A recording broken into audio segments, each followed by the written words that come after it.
What's up, guys? It is Wednesday, 7 p.m. Eastern Time, race show time. Tonight is definitely a brewski night. So I got my brewski with me. It's been raining for the past 4 days or so. Yeah, 4 days. Yep, 4 days. Um, and again, I apologize. My voice still sounds crappy. Gonna go get it checked out tomorrow. I don't know what it is. Hopefully nothing serious. But I think it might be some kind of infection, respiratory infection that is affecting my voice, but I'm not feeling sick in any way. So still being active, doing my work and going to the gym every morning, and nothing's bothering me. So like I said, hopefully nothing serious there. But got an exciting show for you guys. We're going to be talking about carburetors, bracket racing, and nitrous stuff, and a bunch of other old school stuff that I might not even understand myself. So we're going to bring on our guest, Mr. Craig Serra. How are you, sir? What's up, bud? How you doing? Good, good. What's going on in Florida? Well, we're kind of getting ready for this hurricane here. I mean, we can get blown away or we can just get a little bit of water. Who knows? So you're the reason why I'm getting all this rain up here. Yes. Yep. We're kicking it right your direction. So the way the storm is traveling, I haven't been following it much. I know it's like on the Gulf, right? But is it going towards you guys or is it kind of going away? Well, it's kind of shifted out into the Gulf a little bit more, which probably makes it a bigger storm in some ways from what my experience is. But it looks like it's going to miss us and go up into the Panhandle, into Tallahassee and that area up that way. But we're still going to get some outer bands from it. We've been getting a crazy amount of rain this year. I mean, we've had a lot of rainouts at the racetrack, and I don't know if you guys saw Cletus's video a couple weeks ago or a month ago, whenever it was, when he's driving the boat down the drag strip at Bradenton. But Yeah. that's our house and shop and everything's only 15, 20 minutes from that track. So we've been getting a lot of rain anyway. So we don't need any of this right now. And I'm kind of expecting some flooding, but hey, it is what it is. It's Mother Nature. There's nothing we can do about it. So I actually talked about that on a few episodes ago about the flooding at that track. And you probably know better than me. Like, why is there so much flooding now? Is it because of all the construction going on?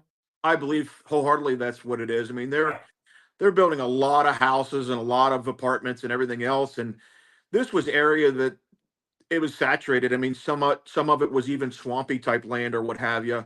And they think they're fixing the problem by putting these retention ponds or what have you there, but it's not a fix. I mean, it's proven that that there's areas that are flooding nowadays and Florida's always got hurricanes and always got a decent amount of rain, and flooding happened, but not so often like it happens nowadays. Right. Um, and guys, don't forget, like this, comment on it, ask questions, heart it, give it a thumbs down if you want. Anything helps. So even if Like you and don't like share. the show, yeah, even if you don't like the show, you want to give me a thumbs down, that's fine. That helps me out. So, um, but I guess let's start from the beginning. You know, how did you how did you get into cars? So you own TRC, right? Total Uh, racing components. Yep. Motor Racing Components. You specialize in carburetors, race engines, and just performance parts in general, and dyno tuning. Correct? Correct. Yep. Yeah. I mean, Yep. I've been doing the tuning is really what I love to do. I mean, whether it be on the engine dyno or the chassis dyno or whatever, and I travel around doing some of that stuff and have my own chassis dyno and everything. But yeah, carburetors is something we've done for a lot of years, and it's the heart and soul of the engine. I mean, everybody wants to think, oh, fuel injection, oh, it's the latest, greatest thing, which it's absolutely great. I have no problem at all with fuel injection, but don't leave the carburetor behind. I mean, in some cases, it'll even make more horsepower, but um, it will definitely. It's a lot less expensive to run. I mean, to do a really, really good fuel injection nowadays. I mean, you know, Lewis. I mean, it's 10 grand, and then you have to have a bunch of spare parts. Yeah. A great carburetor is maybe $2,000 on the high side. But your average carburetor for most of the cars that are out there are somewhere around 1,800, $1,500. uh, and it's still a great way to make a lot of power. And most racers can um, they can take them apart in their sleep, or if you, especially in the bracket racing world, or even a lot of the grudge racing stuff, if you mess up something in the carburetor, you take it apart, you spray it out with some brake cleaning, you put it back together if it was a good Mm. running carburetor to begin with.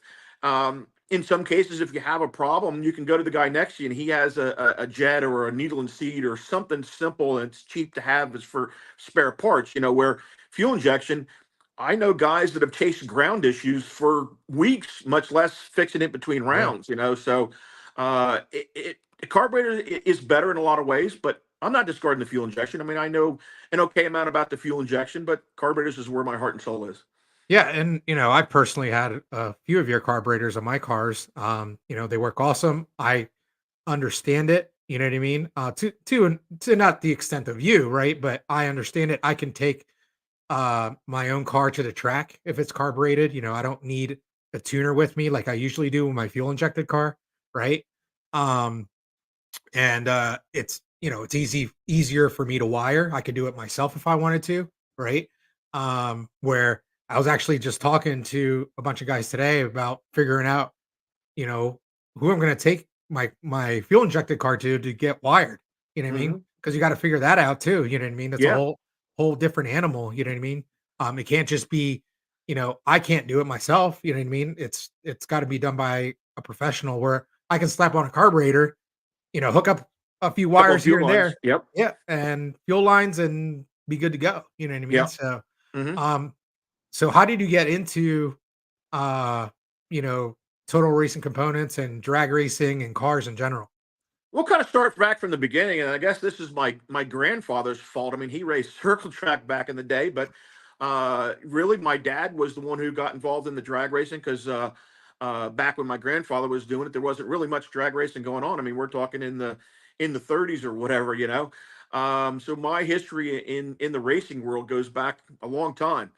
Um, Technically, my granddaughters are fifth generation racers, which it's in our blood, and but we're gonna blame most of this on my dad. I mean, I was screwed right from the beginning. I mean, he started in the '60s, and you know they hoboshed some stuff together, and they had a lot of fun with it. And um, my dad raced fuel dragsters and then on to B modified production in the '70s and stuff like that. So um he kept involved, and then he stopped racing and really started the building engines. I mean, he had a company in Orlando that he built a lot of street engines and things like that. I mean, through the '70s, it was not uncommon to have a 11-second or 10-second street, which was crazy fast back then, but they were Mm. driving them all the time. Yeah. They drove them to the track and raced them and whatever. But he worked on a lot of those cars, and then in the '80s he started Total Racing Components, well, actually, let me back up just a little bit. He worked for a Reed Chems near Atlanta, Georgia, and the NASCAR market came out. They originally ran Dominators in for NASCAR. If that sounds kind of crazy, but that's where the Dominator kind of came from. But Ford engineers designed the Dominator and for Holly. Mhm. Originally, they were going to just run it on Ford NASCAR applications, but they uh, NASCAR made them available to everybody. Well, then NASCAR came out with a rule in the early '70s that you could put any carburetor you wanted on there as long as the throttle body was an inch and 11/16. So my dad and John Reed and a couple other guys did a lot of dyno testing and development, and basically took your old 4779, which is the really really popular 750 double pumper from back in the day, and cut the choke horn off and radius the corners and and really made it flow some CFM. They took a 750 and actually got it to flow over 1,000 CFM by just making the airspeed faster, which in turn was worked with a lot of applications. We found out after the fact that they used them on NASCAR applications. Oh, that's cool. So, I showed a picture earlier. This was his dragster, right? Yeah, that was his uh, top gas dragster, Yep. front engine dragster. That was before me, so I never really saw that, but I heard tons of stories on it, and story. And he used to race front engine alters and stuff like that as well. Told me stories of, because the alters back in the 60s and 70s. I mean, even the dragsters for that matter. I mean, there was kind of a early no prep situation, if you want to make sense out of it. Hmm. The cars never went straight, and they put the lightest guy in it. And my dad was, kind of a small, slender guy back then, so he was hired to drive the thing. So he told me one time where he went through the finish line backwards in an altered, and thought nothing of it. He also, I said, well, did you ever beat Don Garlits? And he said, well, yeah. He says, but he blew the blower, so that was the only way I was able to beat him. But That because he raced all through Florida, and knew all those guys from growing up. Big Daddy Don Garlits. Who doesn't know about him? But him and my dad are friends. Yeah, I was just gonna ask you, that picture looks like it was taken in Florida. Yeah, that was in Miami. Which was a hotbed of racing back in the day. I mean, he was really good friends with Jerry Gwynn, which is Daryl Gwynn. I don't know if you remember Daryl Gwynn or not, but his father. But they were actually in a car club together, so they knew each other real well. Gotcha. Um, so I actually have a picture. I think you sent me this. I think this was a very early Yep. TRC carb, right? Yep, we did all that racing by hand, and in some ways the HP style carburetor was. And I'm not going to say that Holly copied us, but we were first in this situation, and really developed that carburetor. But that particular carburetor right there used to have a regular choke horn on it. We milled the choke horn off, and that's how I got. I mean, at 12 years old, I was actually starting to grind on carburetors and all kinds of crazy stuff. Oh But wow. but all that radius and everything was all done by hand. We didn't have CNC machines back then, and we had flow benches to make sure each venturi flowed the same, and some of that technology from back then, but not the modern technology we have today that makes it a lot easier for me to make a carburetor. Wow. And this was this the That's the finished same product? carburetor, but rebuilt. The Yeah. first picture you showed was it was a funny story. The guy bought the carburetor brand new. He still had the original flow chart with it, and he bought it in 1982, which was early on in us building carburetors. And he was the original owner of it, ran it for a lot of years, and then he just sent it back to me about a year or two ago for a freshen up, and that was the same carburetor after we did the freshen up to it. I wasn't even born then. That's how old that is. Oh my Yep, god. That's yep. crazy. Yeah, Um, we made too good a product. It lasted 40 years before the guy actually sent it back in to get rebuilt. wow. So, obviously you guys are still doing carburetors at TRC now. What else are you guys doing now? Any cool projects? I know you were recently on Cletus's show, Yep. Carburetor right? Craig. How did that come about? How did you meet Cletus, and how did you end up on his show? Because it seems to me it was kind of like almost like by accident type of deal. Yeah, somewhat. I mean, uh, I've kind of spread my wings at my shop, and I do some car restorations and things like that as well. So we do paint and body and that type of thing, along with the carburetors. That's kind of a separate business within itself. And building engines kind of goes with the carburetors. But Cletus was building a uh, kind of a custom truck, a giveaway type deal. It's a TRX truck that he was making into a two door, and he had somebody else do the modification and get rid of the second set of doors. But he needed somebody to do the interior, and we do upholstery and everything in house as well. And we did a jam up job of making his interior look like it came that way from the factory. So he actually reached out to some locals here looking for a good upholstery shop, and I messaged him, and we got to chatting a little bit, and kind of hit it off. So since then, I've done a few projects with him, and that wheel standing uh, Fiero that he had there, it kind of sat around for a while, and it needed some love in the carburetor world, and so that's he said, I know a guy, so because Right. I had actually my dyno was down for a bit, so I needed to do some development work with my dragster and with the carburetor, a new carburetor that I came out with, and I used his chassis dyno to do that. I mean, his shop is only 15 minutes from us, and they're a great group of guys. I mean, they like to have fun, and beat some stuff up or whatever, but honestly they're really, really smart, and they're just a great group of guys. Yeah, I like the video, and I wish I had it. I should have downloaded it or something. The video of the reel he made of the car crashing into the wall, and he said it was your fault. Yep, yep. Well, before I came into the picture, it wouldn't even do a wheelie. So yeah, that's why it's my fault. I mean, I made it responsive, and it was actually catching on fire and all kinds of crazy stuff before they called me. But I did a really, really quick rebuild at the shop just to make sure that everything was going to work right. And we took it in the parking lot, did a couple little wheelies with it, but then ended up taking the carburetor back to my shop and cleaning it in the acid and doing it right, and then doing some modifications to make it more responsive and things of that nature. But yeah, it definitely did a wheelie after we were done with it. That's great. What other ventures do you have going on right now? Any exciting stuff going on right now?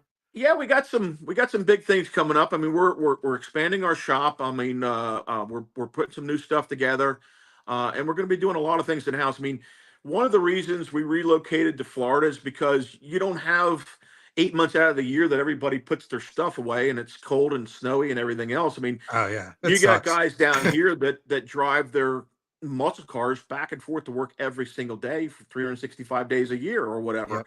And so the muscle car world is something that I love to do. The tuning on the muscle cars and making something cool out of them and things like that. That's a passion that any true kid with a Hot Wheel back in the day has. And so we're doing paint and body. We do upholstery. We do assembly. We're going to do some, we do some resto mods where we're putting the newer style engines in some of the older cars, and making cool stuff out of it.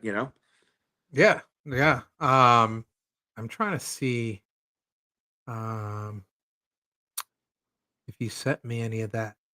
I don't think he sent me any of that Resto Mod stuff. No, no. The Uh, a- and what makes me so good in the carburetor and engine world is because I don't just do one particular thing, and I can take we do a lot of circle track stuff, and what I know and learned over the years in the circle track world I can apply to drag racing and vice versa. And it goes the same way with some of the street car stuff. I mean, you gotta treat each car a little bit differently, and the different weights and things of that nature. It's going to use different amount of fuels, and all that. Me doing multiple things really helps that. I agree. I'm trying to see here. I'm pulling up one of your old pictures.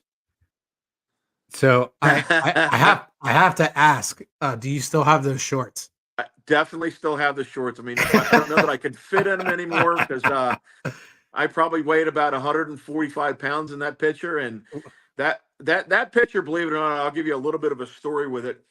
We built that car that was my daily driver. We had multiple type engine combinations, but we originally built it, and I got 23 miles to the gallon on the interstate, 18 around town, and the car ran in the 12s at the drag strip just the way that I drove it there. That's amazing. And that was without the technology of fuel injection. I mean, that was with just picking the right camshaft, and the camshaft goes along with the carburetor. It works; they kind of work hand in hand. And we know a lot about camshafts because of the fact that if you remember correctly, we started TRC, back when we were at Reed Camps. But that picture was taken in Indianapolis at Super Chevy. I'm going to guess probably 1984, maybe. I drove Still the wasn't car born. from Atlanta to Super Chevy in Indianapolis, and that's how we kind of did the test. But we did some of that for Hot Rod Magazine, back when there was magazines, Mhm. and we did a lot of development work with it, and really helped out. But it was really cool to. I mean, I was 16, 17 in that picture or something like that. Wow. And but yeah, still have the shorts and can't fit at them. Oh man. So this was also your car too, right? Yep, that was my first real race car. I bought that car from a guy, and he was one of our customers. And actually, I'll back up a little bit. I didn't buy shit. My dad bought it. Right. He bought it for me and gave it to me for my 18th birthday. And which was good because we kind of stepped ahead a little bit here. My dad the Nova that you see there, I bought that when I was 15 years old. It was just a regular Nova with a 307 in it, and I was a couple $100 short on buying the thing. My dad loaned me the money and charged me interest. So, Smart but the man. race car, he made it up on the race car. They gave that to me for my 18th birthday, and my first trip to the racetrack, um, the throttle stuck wide open coming out of the burnout, and so I had to figure out how to stop this thing and everything else. And obviously, that was a 10-second car, and which was really fast for back then. And I went from a 12-second car in the Nova to the 10-second car, and it was just a little overwhelming, when you're only 18 years old. So Right. I guess I handled it pretty good because we kept going. Hey, that's pretty scary. I've had a throttle stick on me once as well. At Piedmont Dragway, and that was not fun. No, no. So, I uh, actually had in that same car, after I got some experience in it, I had the throttle cable. No, the return spring came off. I mean, you have to understand that things were antiquated back then. The thing came off as I'm going down the racetrack, and the throttle stuck wide open going through the finish line, and I actually had to pull it in low gear and do all kinds of crazy stuff. But we were racing at a place called Warner Robins Dragway, which is in central Georgia. This drag strip was kind of a weird deal. It had a grass median going down the middle of the drag strip, and they ran fuel funny cars and everything else there. So that was kind of crazy. But it had a cornfield or soybean field or something at the end of it. And I kind of went off in the end of it, kind of slow, so it didn't damage anything. But yeah, having a throttle stick in the same car a couple times is kind of crazy. yeah, that is pretty crazy. And is this Camaro the same one or a different one? Hold on, I'm trying to find the photo here. Um, Here we go. No, that's my dad's '69 Camaro. That was a B modified production car. That car was the cool of cool. That car was big block Chevy with a shoebox tonneram on it and a 4-speed. And when it left the line with the wheels in the air. And each time he pulled the gear, it pulled the wheels again, which was definitely the cool part of it. And That's back awesome. then, they turned the shit out of engines. I mean, it was a 427, and he probably still turned at 8,500 RPM or so. Wow. Wow, that's crazy.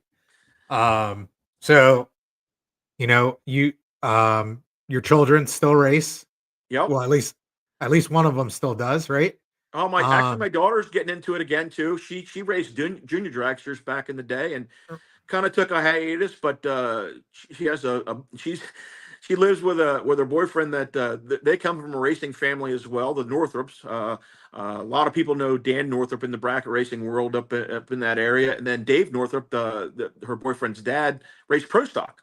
So he's kind of getting her back into the racing deal, and talking about building it. He has a Fox body laying around that he's going to put together, and I'm going to build an engine for it. And she got some laps here about a year or so ago in a 12-second Camaro that they had, but it still got the itch again. that's But yeah, that's and good. then Jeff races, and then Sean raced.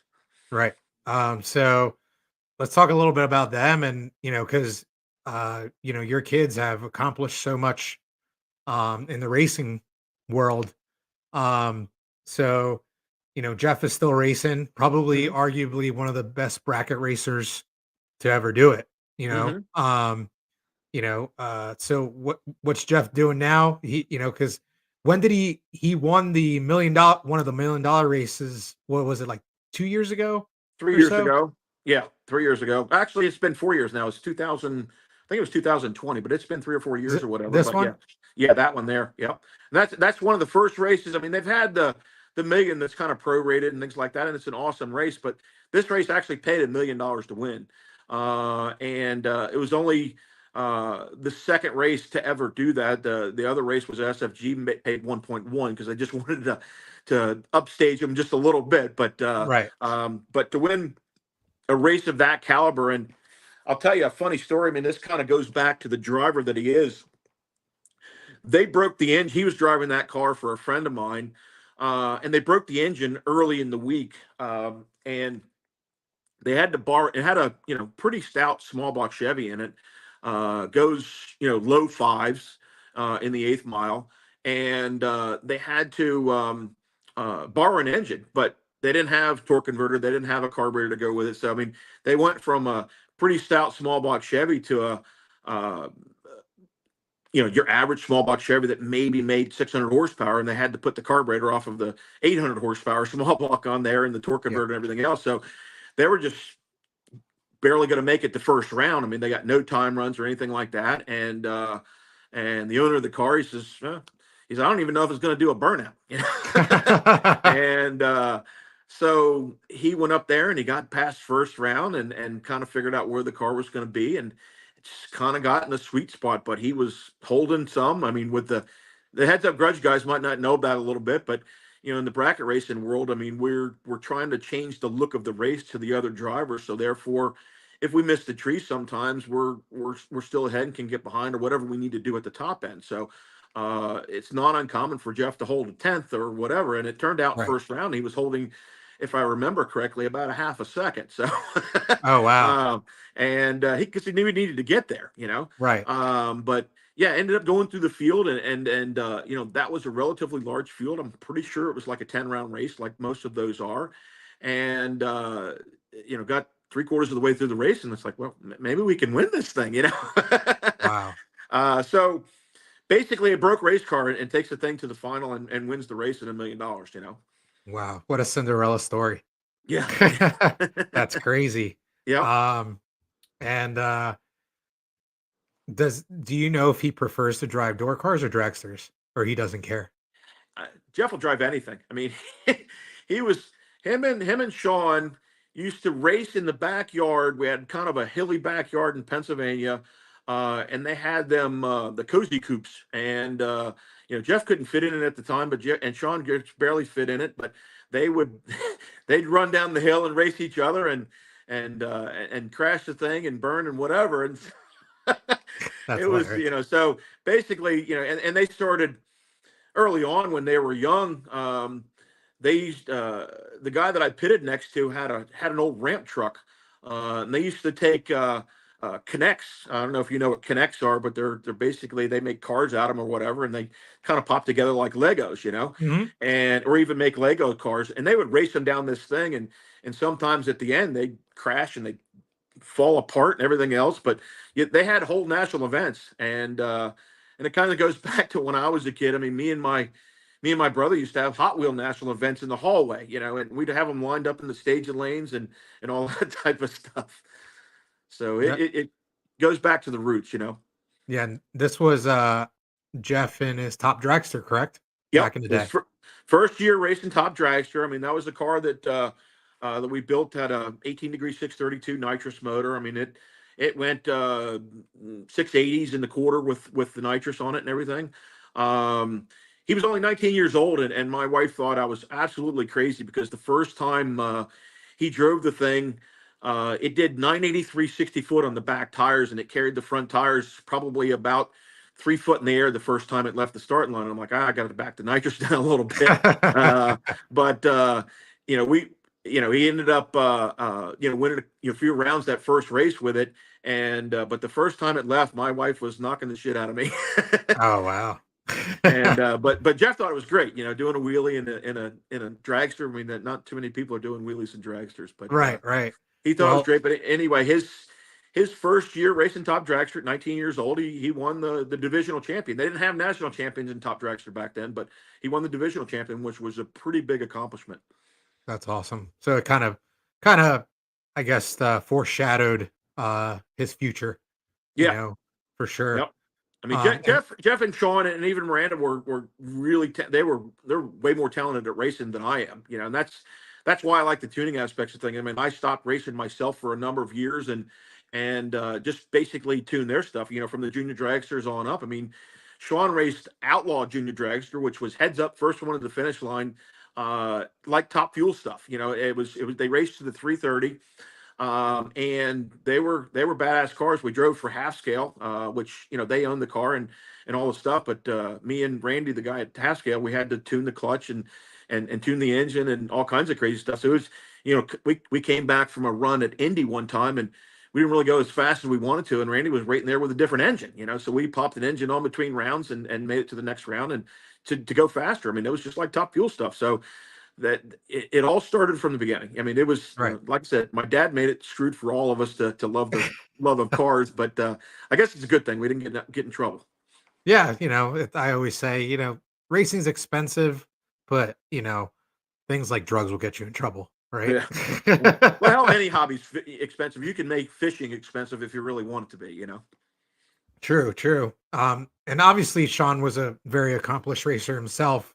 Yep. God rest his soul. Yep. Um, but being so young and he did a lot of things.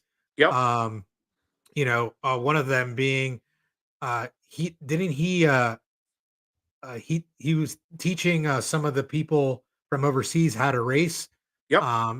How what was that about? Because I know you told me that story many times about how he got that opportunity and how he called his shot like I'm gonna run this ET or I'm gonna run this at the tree and he got it.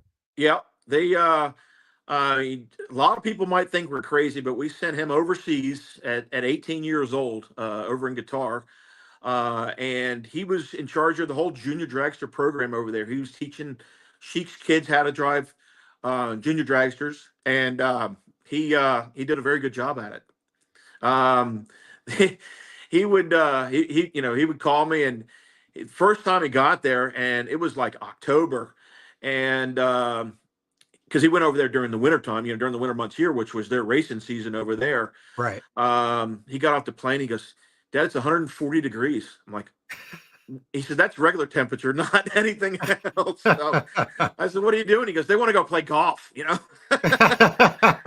That's funny. so yeah, it was a crazy deal. But how he got that gig was he there again. We worked for we drove half scales cars. The people who actually invented the junior dragsters. We drove their cars, and they shipped I think it was 9 junior dragsters over to Guitar. And they were having a hard time finding somebody that was knowledgeable enough to work on them, to teach the kids how to drive and maintain the cars and all that type of stuff. And it was a perfect situation for Sean because obviously he didn't have any kids, didn't have a house at the time or anything like that, so he didn't have any real responsibilities here yet. So he could spend 6 months out or 5 months out of the year over there. Right. I mean, they put him up in in a great it's like an apartment hotel type deal. I mean, it was like a castle in some cases to some people, but it was they didn't mind spending the money, and they basically covered all of his expenses and everything, and then paid him a healthy wage on top of it. So he was able to put himself, pay for himself to go through college, just from working in guitar. Right. But then and he was, had people working under him and teaching them how to do the junior dragsters. And like I said, teaching a lot of the kids and stuff like that how to do junior dragsters. He had to do some public speaking at some of the schools, which was obviously probably pretty difficult, being the fact that he didn't speak the language. So that was hard to do, but he loved it. I mean, he had a good time with it. And the next year he went over there, they knew that he drove a regular full-size dragster over here, and they needed somebody to do some test runs or whatever. And he went up there and did one test run, and he was whatever on the tree, kind of normal, because he didn't know what the car was going to do, but I think he was still probably 20 or better. Right. And he told the guy that he said, "I'm going to be 005 or better this next run." And the guy's like, "Yeah, get the hell out of here." And he goes up there and he was 004. And so comes back, and the guy's like, "You can't do that again." And he goes up there and he's 000 or something like that. So they kind of knew that he was the driver at that point. And Right. he he actually got involved in teaching some of the adults how to drive, because they knew the aspects of staging and going down the racetrack, but they didn't know the mechanics of index racing or bracket racing or anything like that in the dragster world. And he taught one guy, and the guy ended up winning the championship. This was like the second or third year he was over there, or whatever. And guy ended up winning the championship, and he was, I don't know if he was a prince or a sheik, or he was somebody like, somebody kind of higher up, important. and they went out to a nightclub afterwards, and Sean Sean told me, he says, Dad, he says, it was like being a rock star. He said they had the ropes around us and they had bodyguards around us and they were bringing us women and drinks and everything else. And so he, obviously enjoyed that part of it. That's awesome. Good for him. Yep, Um, that what an awesome opportunity in drag racing to do that. You know what I mean? And I always say like a really good bracket racer makes a great heads up racer. absolutely. If you guys have been following Travis Harvey lately, Travis started off as a bracket racer, Yep, then ended up getting into the grudge world, yep. and now he's driving pro mods. You know what I mean? hmm And he's And not just driving, he kicked everybody's ass the other week. yeah, yeah, and at the a lot of times at the tree.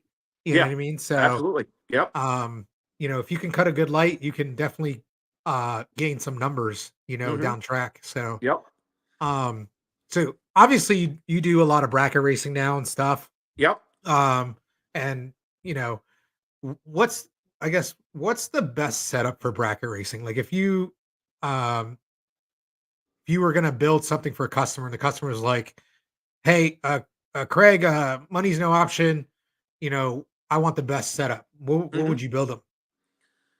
It's hard anymore because the technology's come full circle, and used to be the dragsters were the easiest thing to make consistent, but now with technology and tires and torque converters and everything else, the door cars are just as consistent in some cases. So it's kind of a preference type deal. I mean, the dragster, the nice thing about a dragster is you can see out of it. In other words, you can see the whole race happening, and it's easy to work on. I mean, hell, if you break a transmission, you can literally fix it between rounds.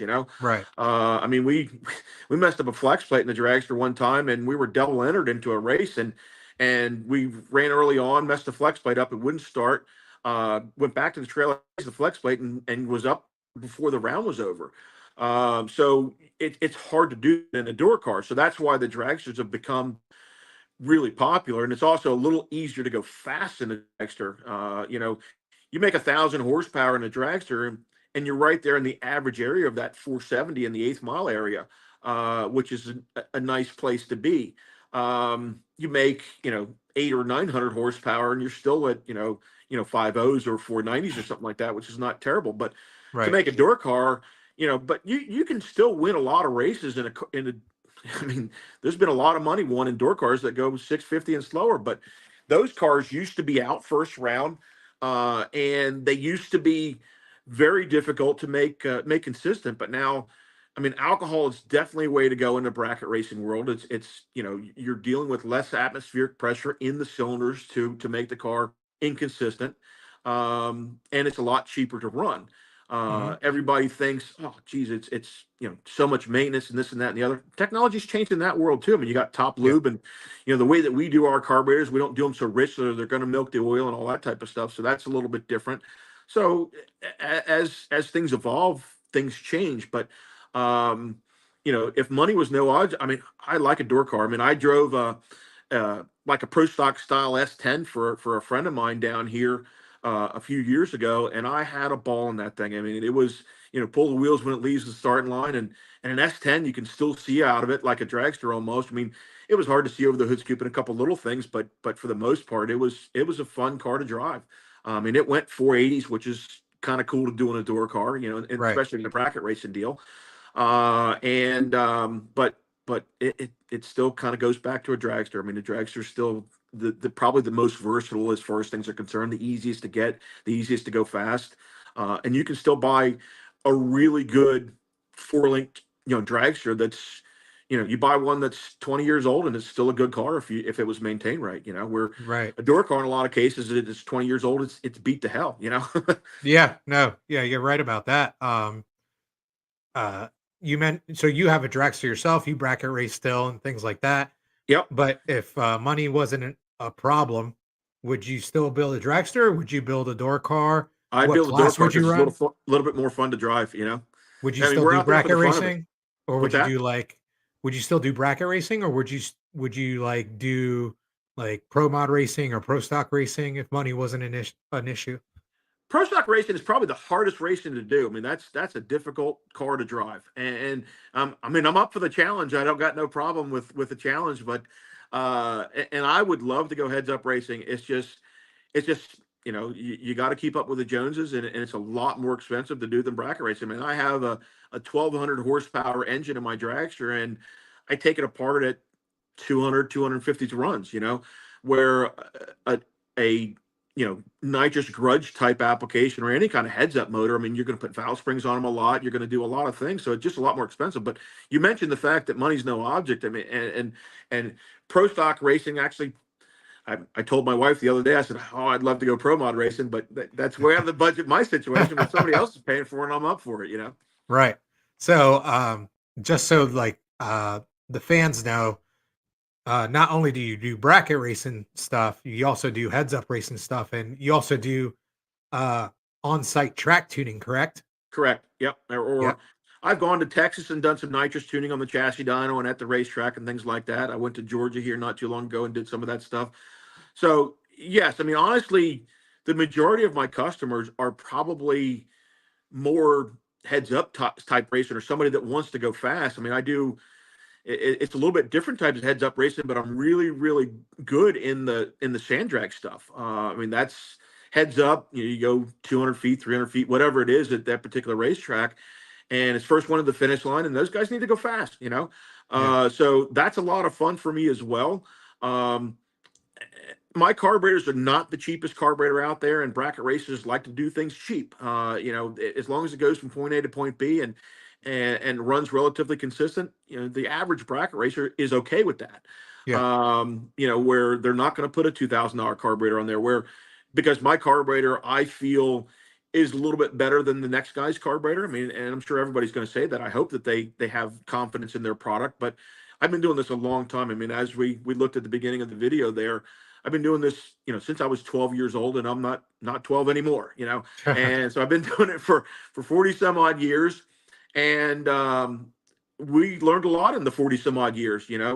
And we try to make things go faster. So that's why the grudge and heads up guys are more appealed to my product than a bracket racer in some cases.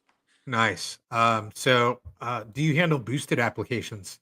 Yeah, I did a two carburetor application with a Pro Charger and made over like 3,500 horsepower, if I remember correctly, on a hub dyno Wow. with two carburetors. So you don't need the fuel injection to mess up and make over 3,000 horsepower. Uh, so, you I have a picture here. You probably had one of the scariest things ever happen to you. Um, Yep.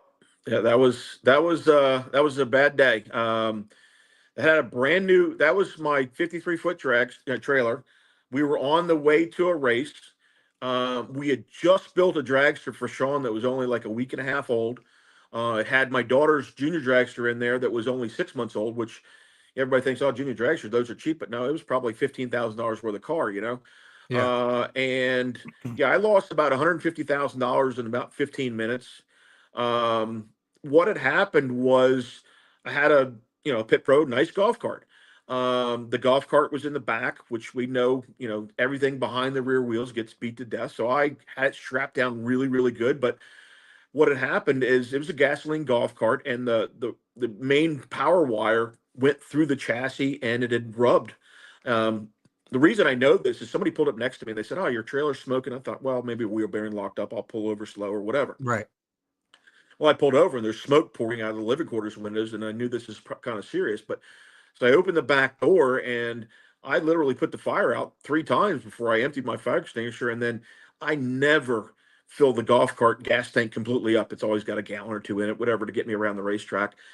I filled the thing up. I mean, what do they hold, 8 gallons or something like that? So as soon as the fire actually got to the gasoline, the whole thing went up. I mean, I had to, Sean was trying to get stuff out of the trailer. I had to tackle him and get him out of the trailer and kind of save that deal.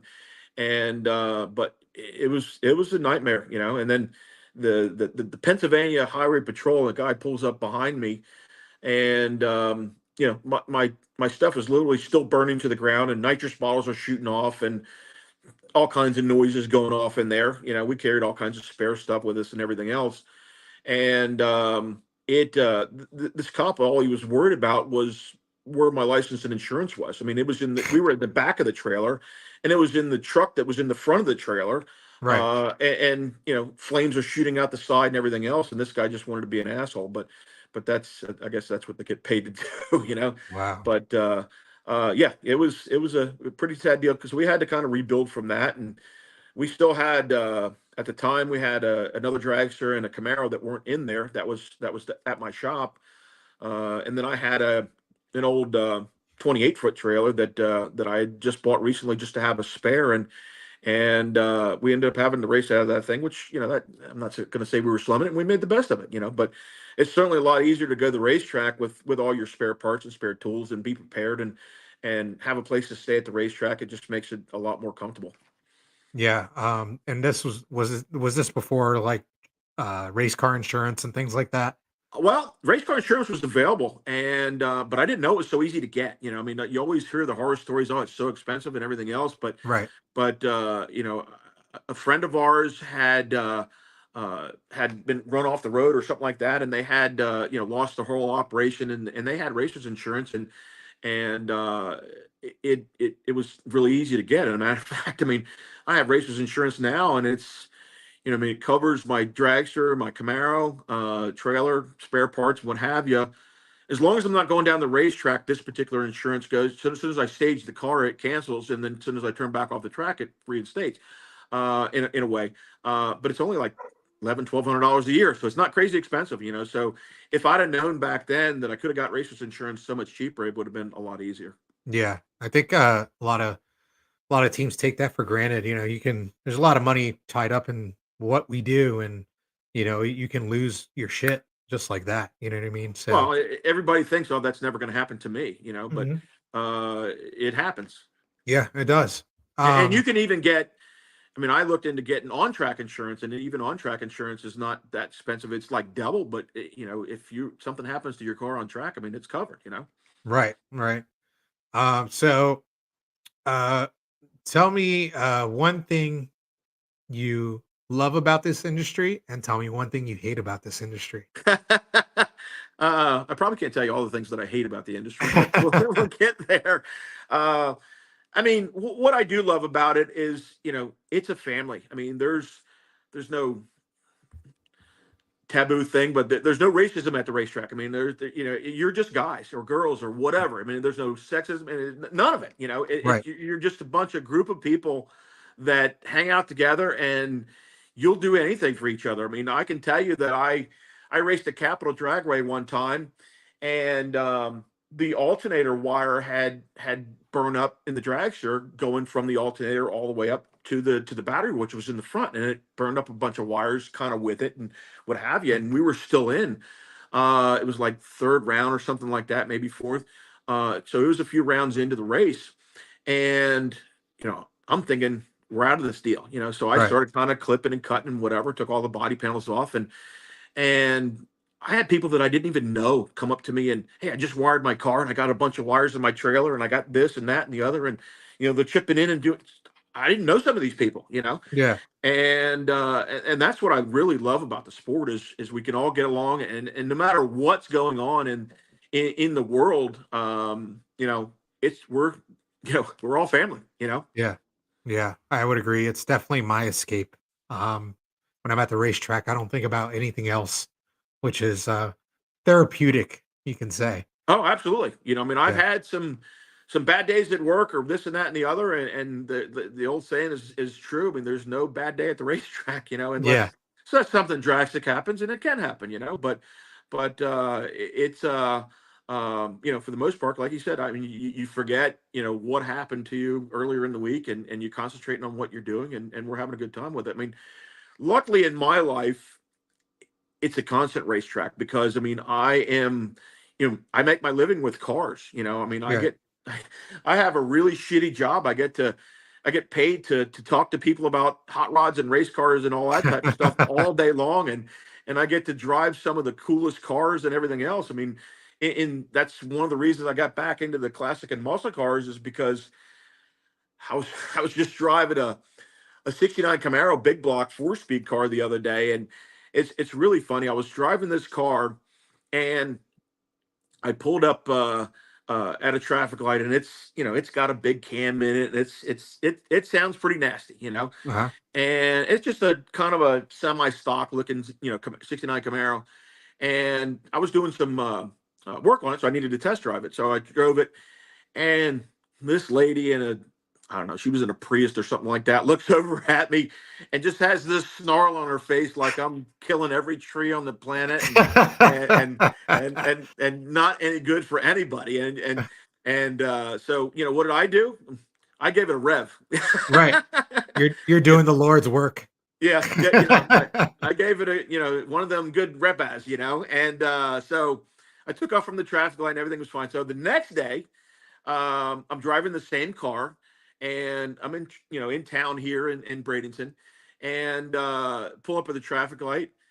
An old lady pulls up next to me, and I don't remember what she was driving, just something average or whatever. And she rolls down the window. And I'm like, oh, I'm gonna get it this time.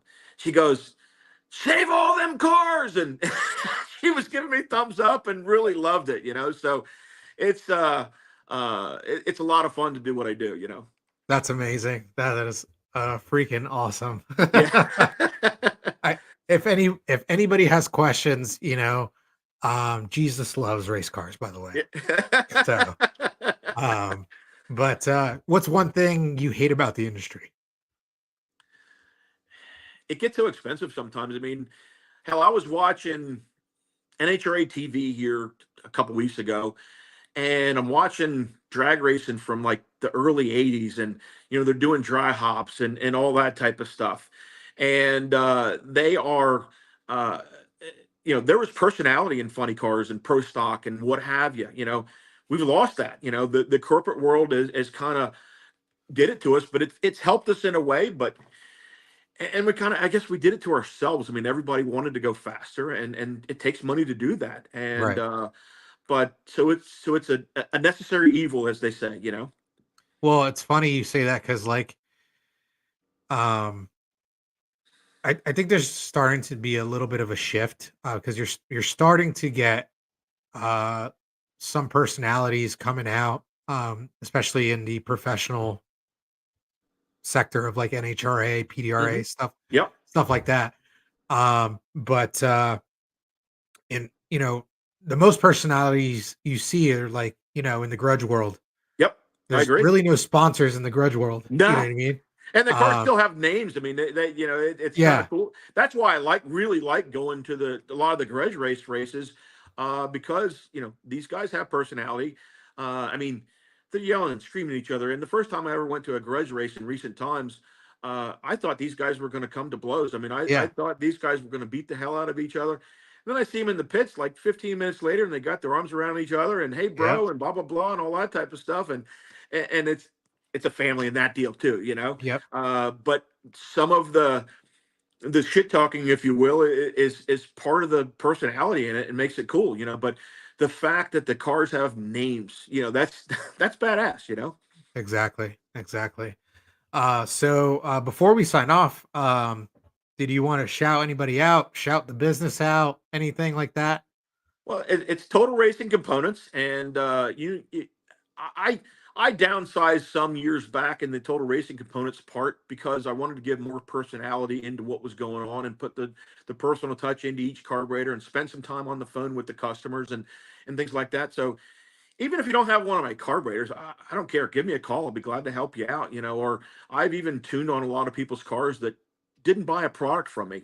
So that I don't care. I mean, I have a lot of friends that are in the engine building world. I have a lot of friends that are in the carburetor building world and what have you. And we're all competitors, but we're all family to some aspect. I mean, I got several really good friends of mine, really knowledgeable people in the carburetor world that if I got a problem with something, I give them a call. I mean, I've been on the dyno before. I give them a call and we've talked it out and then figured it out, and they've done the same to me. Right. I'm not so naive to know that to think that I know everything because I don't. And I've made some mistakes over the years, and you kind of learn from those mistakes. Right. in the business world and in the carburetor world or tuning or whatever the case may be. I mean, we're all human. Yeah. No, yeah. So yeah, reach out to Craig, Total Racing Components. You can find him on Facebook.